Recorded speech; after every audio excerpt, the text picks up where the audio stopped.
Hi everyone, welcome to Legato law forum. मैं हूं शबाना नसीम और आज की वीडियो में हम सिविल जजेस के सिलेबस में उर्दू लिटरेचर के पेपर में शामिल चौधरी अफजल हक साहब की किताब जिंदगी का 4th and last chapter discuss करेंगे। व्यूअर्स, अगर आपने जिंदगी के 1st, 2nd और 3rd चैप्टर के वीडियोस अभी तक नहीं देखे तो आप उनको अपनी स्क्रीन पर नजर आने वाले आई के बटन पर क्लिक करके देख सकते हैं। इसके अलावा मैंने जिंदगी और इंग्लिश लिटरेचर के कंप्लीट लेक्चर्स का लिंक इस वीडियो के डिस्क्रिप्शन में भी दे दिया है।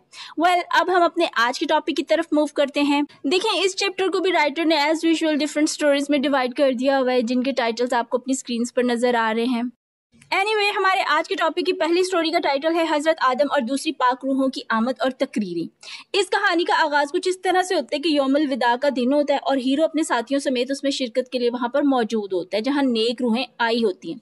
अगर आपने 3rd चैप्टर का वीडियो देख रखा है या आप 3rd चैप्टर खुद से पढ़ चुके हैं तो आपको पता होगा कि यौमुल विदा क्या है और हीरो वहां तक कैसे पहुंचा।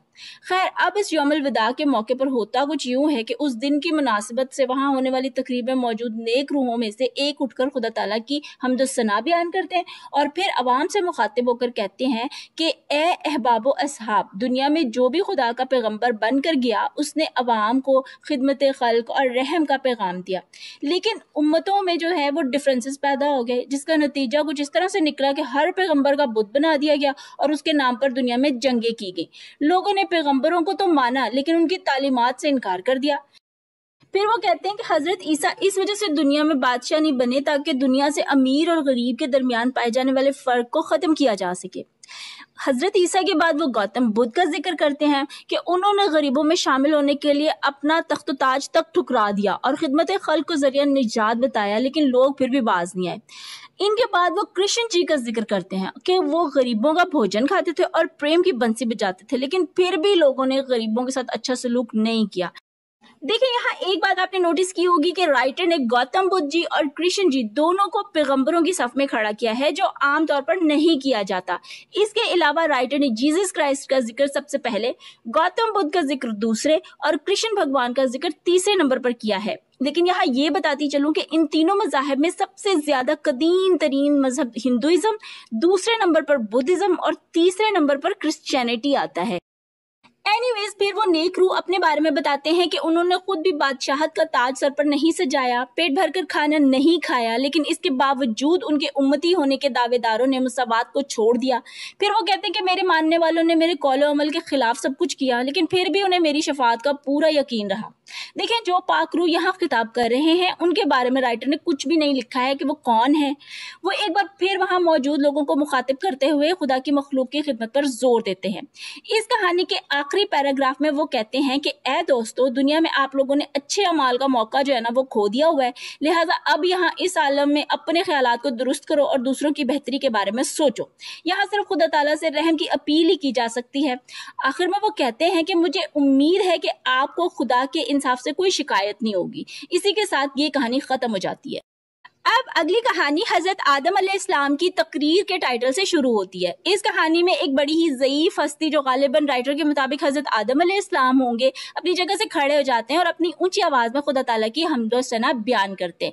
और फिर वो फर्जंद, पहली कहानी वाली पाकरू का हवाला देते हुए फरमाते हैं कि ए बच्चों, मेरा फर्जंद अर्जुमंद पहले ये बता चुका है कि मजहब की असल रूह खुदा के बंदों से अच्छा सलूक करना है, और जो इंसान हकूकुल इबाद का ख्याल नहीं रखता वो जन्नत में भी नहीं जा सकता। फिर वो बुजुर्ग हस्ती फरमाते हैं कि जब उनकी तौबा कबूल हुई और वो जन्नत में दाखिल हुए तो उन्होंने अपने जन्नत में दाखिल होने से पहले के तल्ख तजर्बे को याद करके रो रो कर खुदा से दुआएं की कि ए अल्लाह पाक, मेरी औलाद में जो मौजूद गुनाहगार हैं उन्हें भी जन्नत से महरूम ना करें। इसी के साथ ये कहानी भी खत्म हो जाती है। अब अगली कहानी पुरानी बहिश्त के टाइटल से शुरू होती है। बहिश्त का तो आपको पता ही होगा कि जन्नत को कहते हैं।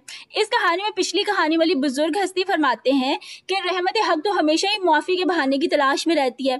यही वजह है कि मेरी दुआएं कबूल हो गई और सब इंसानों को, मतलब नेक और गुनहगार दोनों किस्म के जो लोग थे, उनको जन्नत में दाखिल किया जाने लगा। लेकिन ऐसा करने का नतीजा ये निकला कि बुरे लोग, मतलब दुनिया में फसाद करने वाले लोगों ने जो है जन्नत में भी अपनी हरकतें ना छोड़ी, यहाँ भी उन्होंने दुनिया वाले झगड़े शुरू कर दिए। बस यूं समझ लें कि जो दुनिया दुनिया में जायदाद और मालो दौलत का भूखा था, जन्नत में भी उसकी हवस खत्म नहीं हो सकी। इसी तरह दीगर बुराइयों में मुब्तला इंसान जन्नत में सेम ही रहे और उनमें कोई भी तब्दीली नहीं आ सकी। अब जन्नत के हालात कुछ ऐसे थे कि बुरे लोग सरदार बन गए और गरीब नेक जो लोग थे वो गुलामों जैसी जिंदगी गुजारने पर मजबूर हो गए।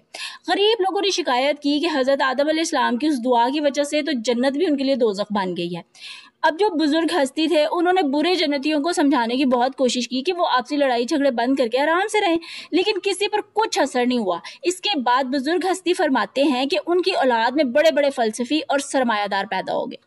अब हुआ ये कि उन फलसफियों और सरमायादारों ने आगे से बुजुर्ग हस्ती को ही मशवरे देने शुरू कर दिए कि अब्बा जान, आप पुराने ज़माने की पुरानी निशानी हैं, सो आपके लिए यही बेहतर है कि आप अपने घर में आराम से रहें, हम वहाँ आकर खुद ही आपको देख लिया करेंगे। और जहाँ तक बात है सादा से लोगों की, तो उन्हें किसने कहा कि वो शार्प लोगों की बस्ती में रहें? अब बिल्ली के पास चूहा रहेगा तो जान से तो जाएगा। ऐसे में बड़ी मछली छोटी मछली को खा जाती है और यही कुदरत का कानून है। और अकल की इस गैर मुसावी तकसीम का जिम्मेदार खुदा है। सो बाबा जान, खुदा के कानून की खिलाफ वर्जी ठीक काम नहीं है।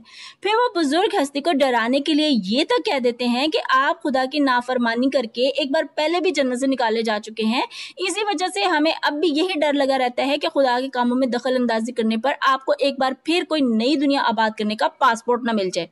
अब बुजुर्ग हस्ती अपने माजी के तजर्बे को याद करके खौफजदा हो गए और कोने में एतकाफ करके अल्लाह अल्लाह करने लगे। ऐसे में हालात मजीद खराब होते गए।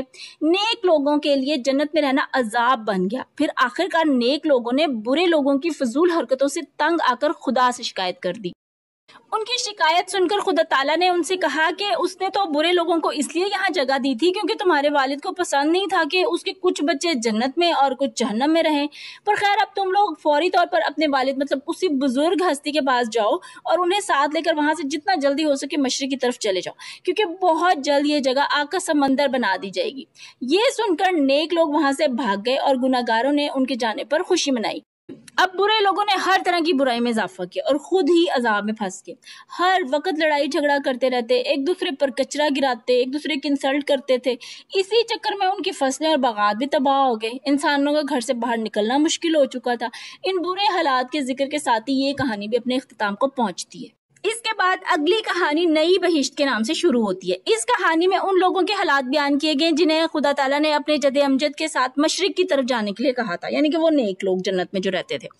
इस दरखेज तरीन जगह को नेक लोगों ने आहिस्ता आहिस्ता जो है वो आबाद किया। जमीन से निकलने वाले सोने और दीगर जवाहरात से उन्होंने अपने घरों को सजाया। जमीन के जरखेज होने की वजह से वहां पे जितना किसी फूल पौधे को वो काटते थे या तोड़ते तो वो इतने ज्यादा फलता फूलता था।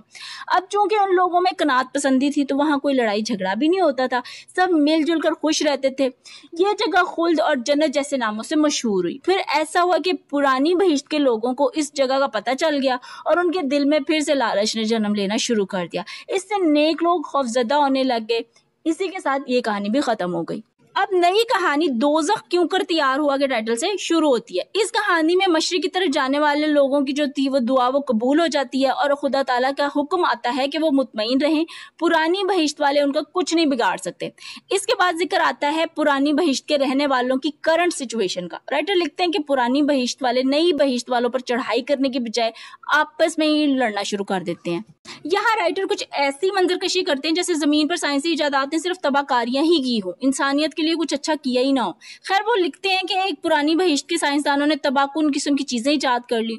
तोपों से गोले चलने लगे, मुख्तलिफ गैसेस से प्लेनेट अर्थ जो था वो जहर आलूद हो गया। लेकिन अब चूंकि ये मौत के बाद का सीन था तो दोबारा मौत भी नहीं आ सकती थी, इसलिए आपस में लड़ाई करने वाली जो पार्टीज थी वो अपोजिट पार्टी को तकलीफ देने का हर रोज कोई ना कोई तरीका इजाद कर लेती थी।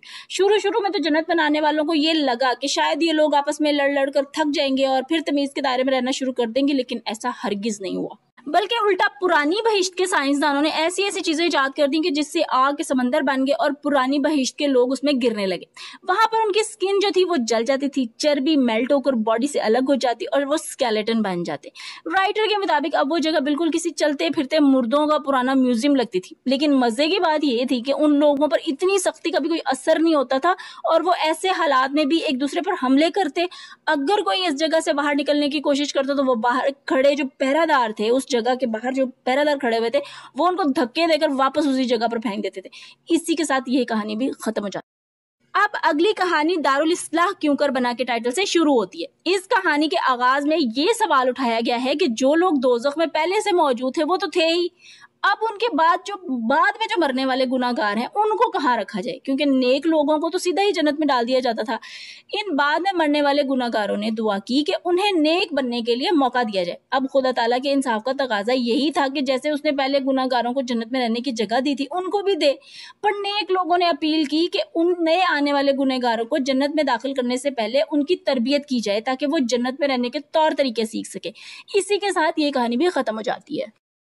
اس کے بعد حضرت آدم کی مقرر تقریر کی کہانی شروع ہوتی ہے۔ اس کہانی میں وہی دوسری کہانی والی بزرگ ہستی فرماتے ہیں، اے میرے بچوں، تم نے یہاں آ کر دیکھ لیا، جو لوگ دنیا میں ہی اچھے کام کرتے ہیں اور اپنی غلطیوں پر نادم ہوتے ہیں وہ یہاں اپنی منزل جلدی پا لیتے ہیں، لیکن جو لوگ دنیا میں معافی نہیں مانگتے انہیں یہاں معافی کے لیے لمبی پابندیاں اٹھانی پڑتی ہیں، اور کچھ تو ایسے بھی ہوتے ہیں جو اس حالت میں بھی نیک عمل نہیں سیکھتے، جس کی وجہ سے پرانی بہشت میں داخل کر دیے جاتے ہیں، جیسے انسانوں نے خود اپنی عقل اور محنت سے جہنم بنا لیا ہوا ہے۔ یہاں یہ پوائنٹ ذہن میں رکھیے گا کہ رائٹر نے اس چیپٹر کی ابتدائی کہانیوں میں سائنسدانوں اور فلسفیوں کو اس بات کا ذمہ دار ٹھہرایا تھا کہ ان کی سوچ اور عمل کے نتیجے میں پرانی بہشت دوزخ بنی تھی۔ اب انہوں نے ایسا کیوں لکھا یہ تو وہی بتا سکتے تھے۔ اینی ویز، اس کے بعد وہ بزرگ ہستی انسانوں کو دوسرے انسانوں کے ساتھ اچھا برتاؤ کرنے کے حوالے سے کچھ نصیحتیں کرتے ہیں اور یہ کہانی ختم ہو جاتی ہے۔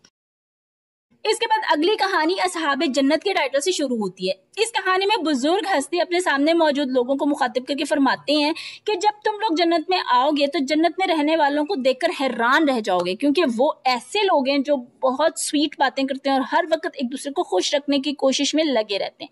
اگرچہ وہاں دودھ شہد کی نہریں بہہ رہی ہوں گی، انہیں کھانے پینے کی چیزوں کی کمی نہیں ہوگی، لیکن اس کے باوجود وہ لوگ کاہل نہیں ہوں گے۔ تم انہیں ہر وقت خوبصورت پھول پودے اگانے میں مصروف پاؤ گے۔ وہ سب جوان، صحت مند اور خوبصورت ہوں گے۔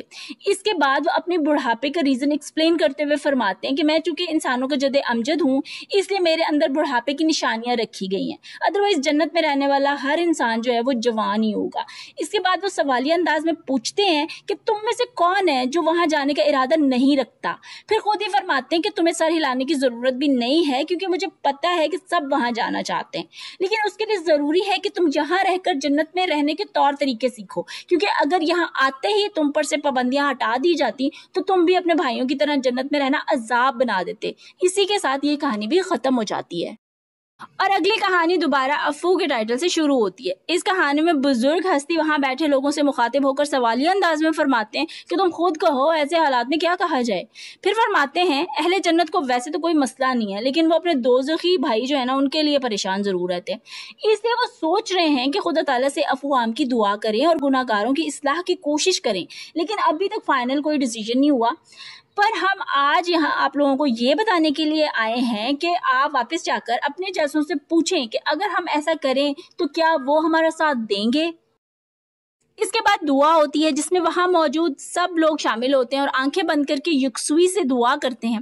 جب آنکھیں کھولتے ہیں تو پاک روحیں وہاں سے جا چکی ہوتی ہیں۔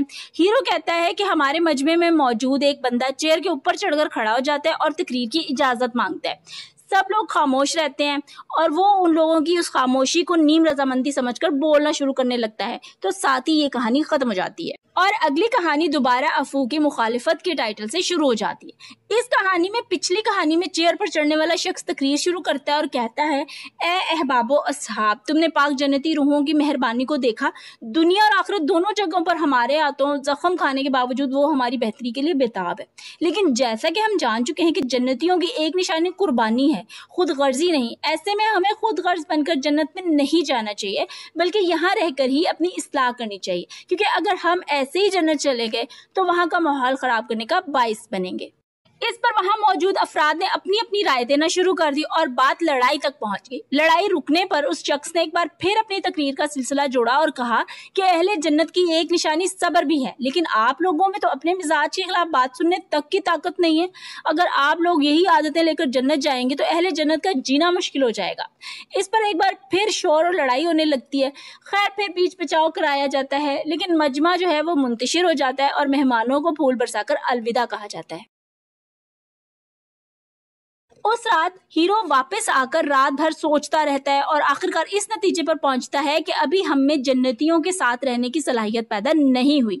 अब चूंकि हीरो और उसके कुछ साथियों पर से कई पाबंदियां हटा दी गई हुई होती हैं, सो वो मजे में होता है, और जब इंसान की लाइफ इजी होती है तो टाइम भी जल्दी गुजरता मालूम होता है। कुछ ऐसी ही सिचुएशन हीरो की भी थी। खैर, इसी तरह साबिका यौमुल विदा को गुजरे जो होता है वो 1 साल हो जाता है और फिर से यौमुल विदा आ जाता है। हीरो भी तैयार होकर उसी जगह पर पहुंच जाता है और तय ये पाता है कि वो लोग तब तक जन्नत नहीं जाएंगे जब तक वहां रहने के तौर तरीके सीख नहीं लेते।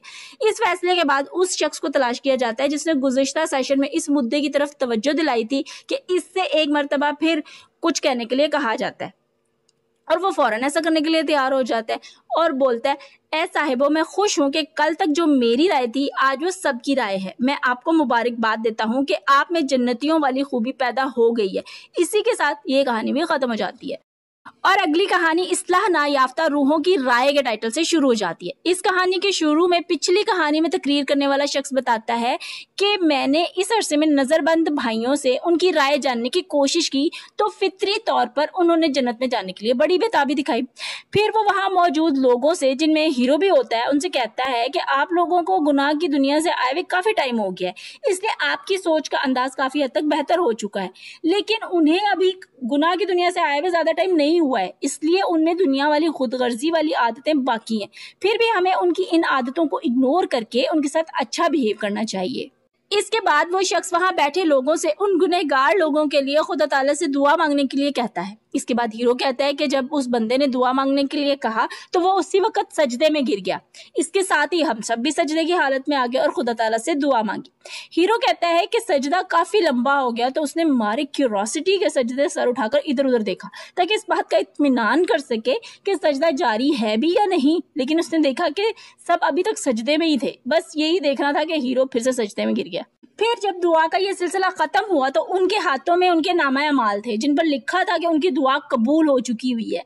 सो अगर वो खुद अपने साथ दुनिया में बुरा करने वालों को माफ कर दें तो उनके गुनहगार भाइयों को जन्नत में आने की इजाजत दे दी जाएगी। हीरो कहता है कि जब उसने ये नोट देखा तो उससे बहुत खुशी हुई। बाकी लोग भी खुश थे और एक दूसरे को मुबारकबाद दे रहे थे, लेकिन तकरीर करने वाला शख्स जो था वो सर झुकाए खड़ा था। उसकी वजह ये थी कि उससे लगता था कि वो गुनहगार लोग जन्नत में आकर उसका हशर कर देंगे क्योंकि उन्हें जन्नत में रहने के तौर तरीके नहीं आते। इस पर बड़े सारे लोगों ने उससे इख्तलाफ किया। इस पर फैसला ये हुआ कि वो लोग जिनके जन्नत में जाने में थोड़ा अरसा बाकी रह गया है वो गुनहगारों की तरबियत के लिए कुछ करें, उन्हें समझाएं कि अगर जन्नत जाना है तो दूसरों के साथ अच्छा सलूक करना सीखें। ये सब तय होने के बाद जब हीरो सोने के लिए लेटा तो उसे पहले चैप्टर वाली इश्र जहां याद आ गई। इश्र जहां का ख्याल आते ही हीरो के तन बदन में आग लग गई, लेकिन फिर उसे तकरीर करने वाले शख्स की तजवीज याद आई। इस पर उसने सोचा कि इतना जोखिम उठाने के बाद भी किसी को माफ करने का सोचकर इसकी ये हालत है तो जो अभी अभी गुनाह की दुनिया से वापस आए उनका क्या सीन होगा। इसके बाद अगले यौमुल विदा का वक्त हो जाता है। हीरो अपने साथियों समेत फिर उसी पंडाल में पहुंच जाता है। गुनहगारों की तरबियत का बेड़ा उठाने वाले अपनी अपनी रिपोर्ट पेश करते हैं जिसमें कहा गया होता है कि गुनहगार लोग किसी सूरत अपने साथ बुरा करने वालों को माफ करने का इरादा नहीं रखते। उनका कहना है कि वो खुद मुसीबत में रह लेंगे लेकिन अपने गुनहगारों को माफ करके चैन से नहीं रहने देंगे। यहाँ ये कहानी भी खत्म हो जाती है और अगली कहानी अफू आम हो गया के टाइटल से शुरू हो जाती है। इस कहानी के शुरू में सब लोग एक बार फिर गुनहगारों की बख्शिश के लिए खुदा ताला से दुआ करते हैं जो कबूल हो जाती है। इसके बाद अच्छे लोग बुरे लोगों की 1 साल तक तरबियत करते हैं और सब लोग एक दूसरे को माफ कर देते हैं। इसके बाद सबको इतला मिलती है कि 7 दिन के बाद सब लोग जन्नत में दाखिल कर दिए जाएंगे। सब लोग इस इतला के बाद बहुत खुश हो जाते हैं मगर उनके ये 7 दिन किसी तरह खत्म ही नहीं हो पा रहे होते। लेकिन खैर किसी न किसी तरह वक्त कटता रहता है। जब नजरबंद लोग भी आजाद होते हैं तो वो पहले से आजाद लोगों से कहते हैं कि पहले हम आपके लिए खाना बनाया करते थे, अब तो हम सब एक जैसे हो गए, सो अब आप हमारे लिए खाने बनाएं। इस पर पहले से आजाद लोग अपने साथियों के लिए खाना बनाते हैं और इन्हें खिलाते हैं। ये कहानी इस लाइन पर खत्म होती है कि जन्नत में दाखिल होने के लिए 3 दिन बाकी थे लेकिन वक्त कटना मुश्किल हो चुका था। इसके बाद अगली कहानी दुनिया में जंगे अजीम के टाइटल से शुरू होती है। इस कहानी में हीरो कहता है कि वो उन 3 डेज में काफी बोर हो रहा था, लेकिन फिर उसे उसका वही 3rd चैप्टर वाला जो बदख्शानी दोस्त था वो मिल जाता है। हीरो कहता है कि उसके दोस्त ने आते ही उसे ये खबर सुनाई कि दुनिया में जंग अजीम जो है ना वो छिड़ गई है। इस कहानी में हीरो का दोस्त उसे बताता है कि दुनिया में जंग अजीम छिड़ने का कारण हिंदुस्तान के किसी गांव में साथ साथ मौजूद मस्जिद और मंदिर है। हुआ कुछ यूं कि एक शाम मगरिब के वक्त एक साथ अजान और आरती उतारी गई। बरहमन ने कहा कि धर्म जो है वो भ्रष्ट हो गया, शेख ने कहा मजहब नापाक हो गया। दोनों कौमों के बड़े उलमा को बुलाया गया, लेकिन ये तय नहीं पा सका कि पहले अजान होगी या शंख बजेगा। बस फिर क्या था, लड़ाई शुरू हो गई। इस्लामी अखबारात ने हिंदुस्तान को एक कुफ्रिस्तान में इस्लाम को खतरा जैसे और हिंदू अखबारात ने भारतवर्ष में तर्क राज जैसी सुर्खियां लगाई। इसके बाद हालात बिगड़ती गए और फिर इस अंदरूनी फसाद की खबरें जो थी वो हिंदुस्तान से बाहर फैलने लगी। जापान ने अफगानिस्तान को धमकाया। इंग्लैंड और इंडिया का ताल्लुक पुराना था, सो उसने जापान और अफगानिस्तान दोनों को डांटा। रूस ने इंग्लैंड की डांट को एशिया में मुदाखलत कहा। यानी यूं कहिए कि हिंदुस्तान के इस फसाद से यूरोप का तवाज़ुन बिगड़ गया और सारे यूरोपीय ममालिक एक दूसरे के साथ जंग करने लगे। खैर, इसके बाद हीरो अपने घर से बाहर निकल कर देखता है तो वहां भी बड़ी बेचैनी फैली होती है। हीरो को रेडियो की खबरें सुनने को मिलती हैं जिसमें जंग की मंजरकशी होती है और सब खौफजदा होते हैं। हीरो जिस बंदे से हालात के बारे में पूछता है वो इसे बताता है कि इटली ने अपनी धमकी को सच कर दिखाया है। रूस और फ्रांस में कियामत जैसे हालात हैं। रूस में कोई साबित दीवार नहीं बची, लाख लाख मन के पत्थर बरस रहे हैं। यूरोपियन सिविलाइजेशन खत्म हो गई है। फिर राइटर लिखते हैं कि यूरोप की तबाही के बाद जंग का रुख एशिया की तरफ हो गया है और वहां के मजहबी लोगों ने जंग से बचने के लिए दुआएं करना शुरू कर दी हैं। फिर लिखते हैं एशिया, अफ्रीका, यूरोप और अमेरिका की शहरी आबादियां बिल्कुल फना हो गई हैं। और ये सारी खबरें सुनकर हीरो बहुत परेशान हो जाता है और अपने घर में बेड पर लेट जाता है। इसी के साथ ये कहानी खत्म हो जाती है। इसके बाद अगली कहानी दारुल इस्लाह में बलवा के नाम से शुरू होती है। इस कहानी में हीरो अपने घर से बाहर निकलकर हालात का जायजा लेने की कोशिश करता है, लेकिन घर से बाहर लोग खामखा आपस में लड़ झगड़ रहे होते हैं, एक दूसरे की दाढ़ियां पकड़कर लड़ाई करते हैं।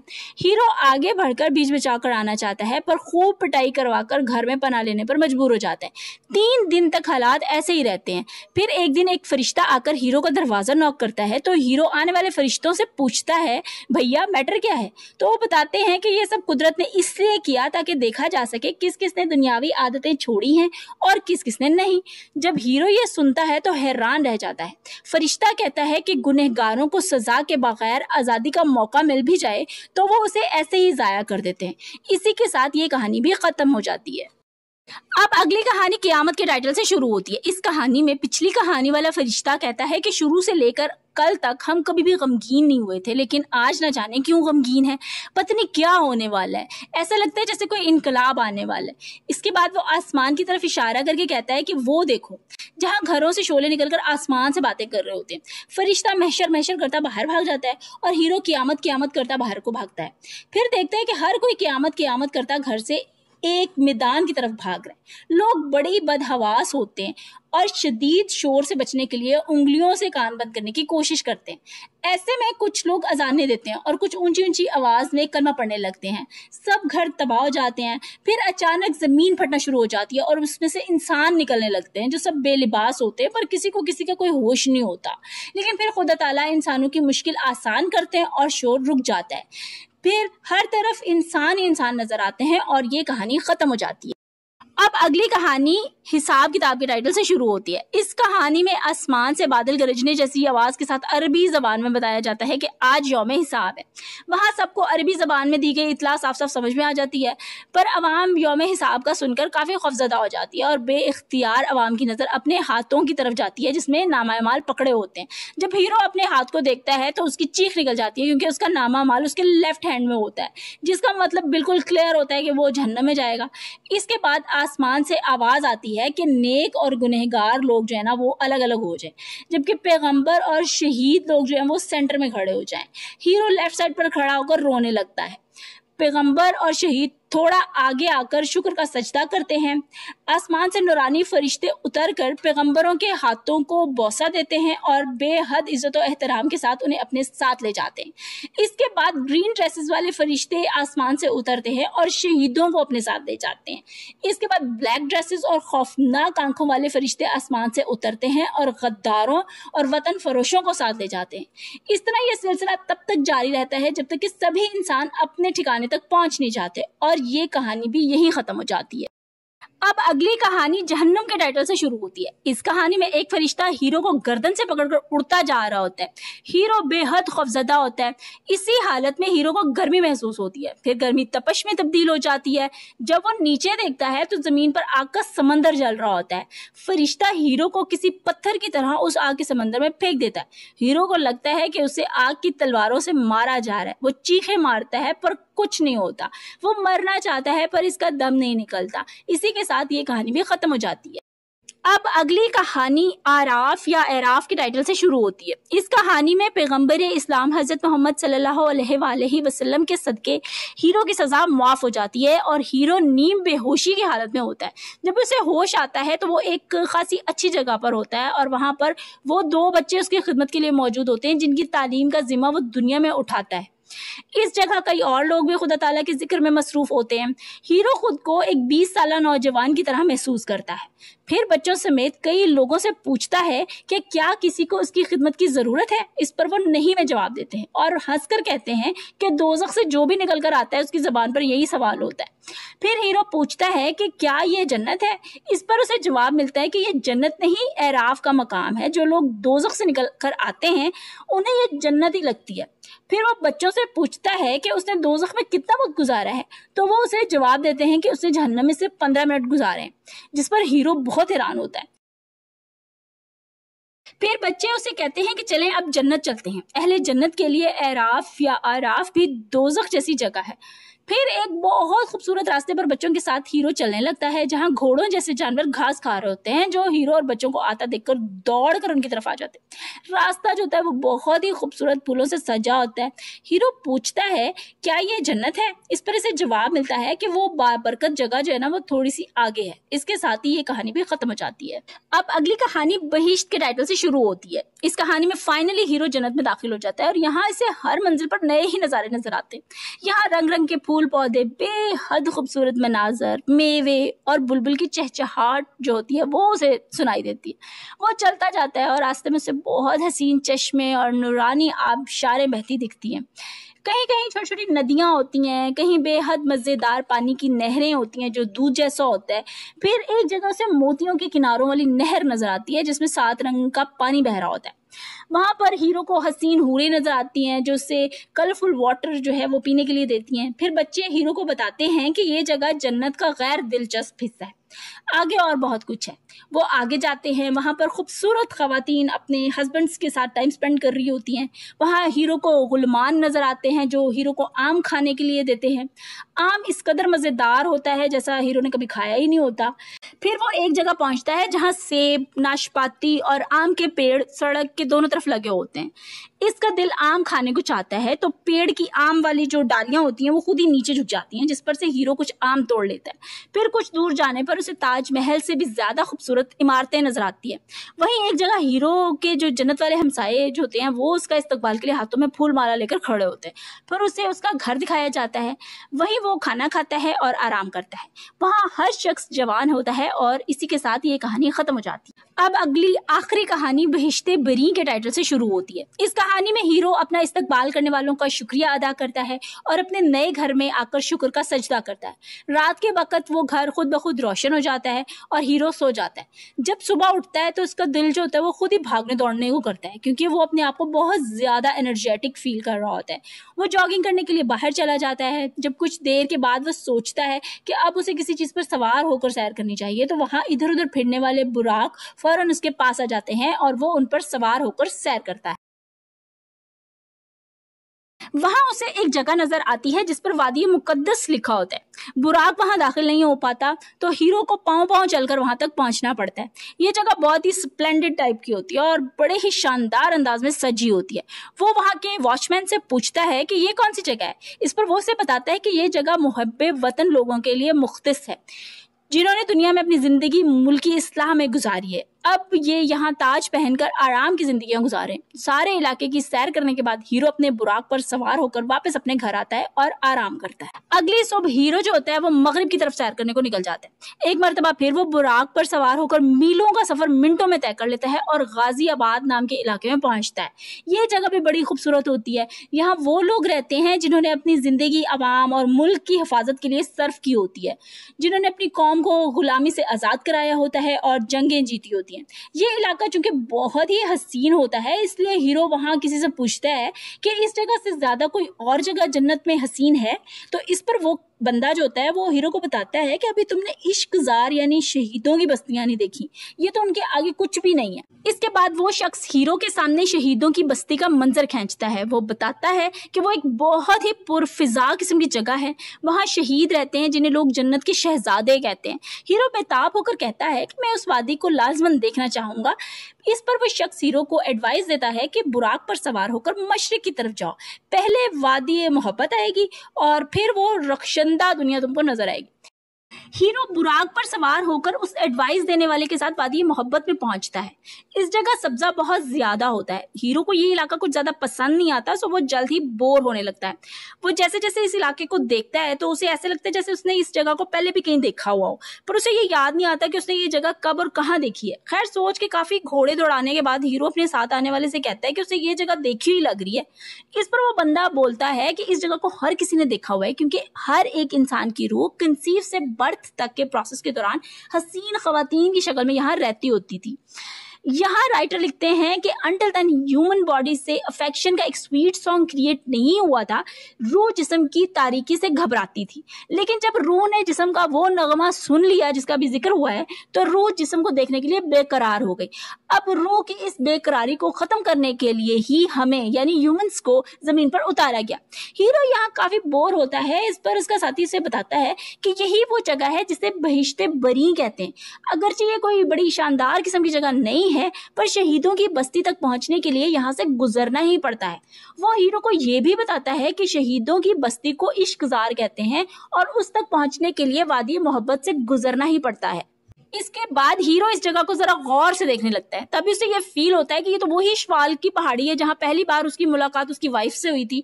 फिर उसे वो सारा सीन याद आता है जो चैप्टर 1 में बयान हुआ है। कुछ देर पहले तक जहां हीरो बोर हो रहा था, अब उसे वो जगह बहुत दिलकश लगने लगती है।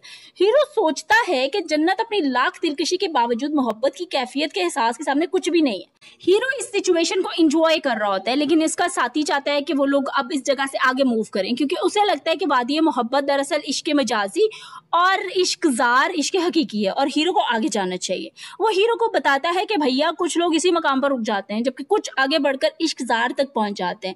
यहाँ राइटर जो है वो जंगो जदल की अहमियत पर बहुत ज्यादा जोर देते हुए लिखते हैं कि इश्कजार ही दरअसल शहीदों की बस्ती है जो अपनी जिंदगी कौम और मिल्लत के लिए कुर्बान कर देते हैं और इश्क हकीकी पा लेते हैं। यही वजह है कि खुदा ताला ने जो जन्नत उनके लिए बनाई है किसी और के लिए नहीं बनाई, क्योंकि वो खुदा ताला को बहुत ज्यादा अजीज है। लास्ट चैप्टर के इस आखिरी पैराग्राफ में राइटर कहते हैं कि उस शख्स ने मुझे इश्क मजाजी की कैफियत से निकालने की कोशिश की, मुझे कंधे से पकड़कर हिलाया तो मैं जाग गया। आगे लिखते हैं कि मैं अपनी वाइफ के खूबसूरत तस्वुरात से नहीं बल्कि उस ख्वाब से जागा था जो मैं गोरखपुर जेल में देख रहा था। जब मैं जागा तो पहरादार ने सब अच्छा है की रिपोर्ट दी और मैं कलमा पढ़ता हुआ उठ बैठा। परिंदे चहचहा रहे थे और अजान आ रही थी। राइटर ने वुजू किया और नमाज अदा की और खुदा ताला से दुआ मांगी कि ए मेरे खुदा मेरी तौबा कबूल कर। ए खुदा मुझे नमाज में इस्तकामत और मखलूक की खिदमत की तौफीक दे ताकि अहले आलम के अमन और तरक्की का बाइस बनूं और ऐसा पाक जज्बा और अच्छा मौका नसीब फरमा कि मिल्लत के मुफाद पर जान निसार करके दुनिया से सुरखरू हो जाऊं। आमीन सुम्मा आमीन। इसी के साथ जिंदगी का 4th एंड फाइनल चैप्टर भी अपने इख्तिताम को पहुंच जाता है। उम्मीद करती हूँ आपने जिंदगी के इस चैप्टर को भी पहले 3 चैप्टर्स की तरह एंजॉय किया होगा। और हाँ, अगर आप टॉपिक से रिलेटेड कोई भी सवाल पूछना चाहते हैं तो स्क्रीन पर नजर आने वाले ईमेल आईडी पर मुझे ईमेल कर सकते हैं। इसके अलावा लिगैटो लॉ फोरम को फेसबुक और इंस्टाग्राम पर फॉलो करके अपना सवाल इनबॉक्स पे कर सकते हैं। इसी के साथ मुझे दें इजाजत, जल्द ही मुलाकात होगी किसी नई किताब के साथ। तब तक के लिए बाय बाय।